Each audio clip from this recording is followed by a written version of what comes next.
क्षमावाणी. वात्सल्याचा सण क्षमावली. समुद्राच्या पाण्याला मोजले जात नाही, आकाशातील ताऱ्यांना मोजता येत नाही, सरस्वतीच्या खजिन्याला तोलता येत नाही आणि गुरुवरांच्या चरणांना सोडता येत नाही. मंगलाचरण. चंद्रप्रभं चंद्रमरीचिगौरं चंद्रं द्वितीयं जगतीव कांतं वंदेभिवंद्यं महतामृषींद्रं जिनं जितस्वांतकषाय बंधं.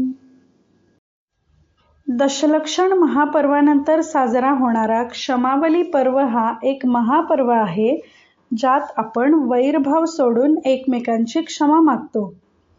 पर्युषण पर्वाची सुरुवात देखील क्षमा धर्माने होते आणि समाप्तीही क्षमावाणी पर्वाने होते.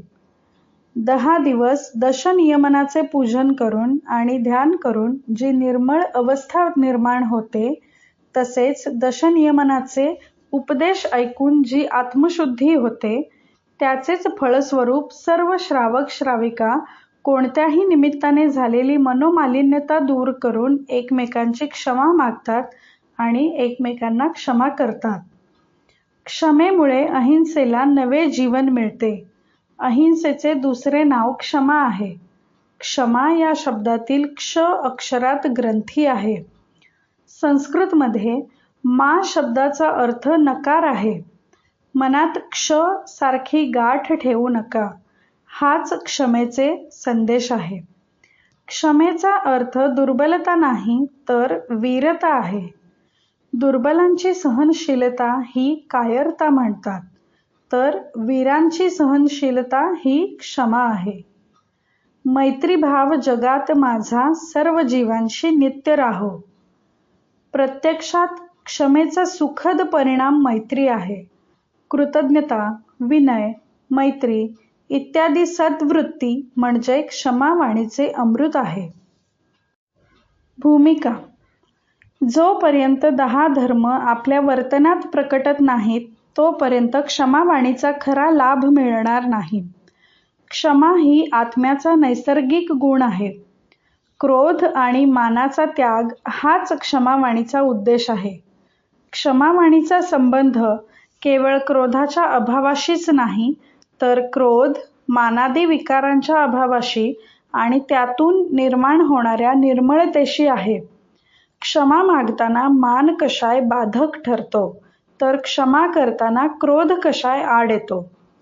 कषायांचा संपूर्ण अभाव आणि क्रोध व मानाचा जन्म होऊ न देणे हीच खरी क्षमावाणी आहे.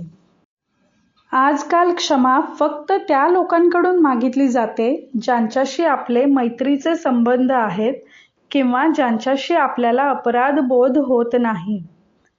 खरे सांगा, कोण खऱ्या शत्रूंना क्षमा करतो अथवा शत्रूकडे क्षमा मागतो?